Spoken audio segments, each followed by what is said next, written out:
Hello guys, welcome to the channel. On this video I'm going to show you guys how to make your videos or footage into Ultra HD or 4K version. So I'm using the Capcut for PC. The thing is, you have to subscribe into Pro Capcut. So I've just joined Capcut Pro. Actually it's really cheap, but the feature is really good. So for instance, this one I just got it from YouTube about this mathematical meme, I think, and then how to make it 4K or Ultra HD. What you have to do, you just go to this basic, and then there is an option of enhance image. You check this one, and then you can choose either HD or Ultra HD, which is Ultra HD is 4K resolution.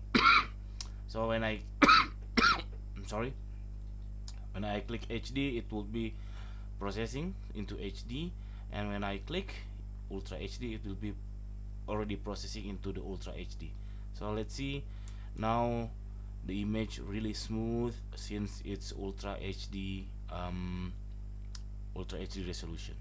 So that is this tutorial. I hope it's helpful for you. If it does, please subscribe our channel. Thank you for watching, guys. Bye bye.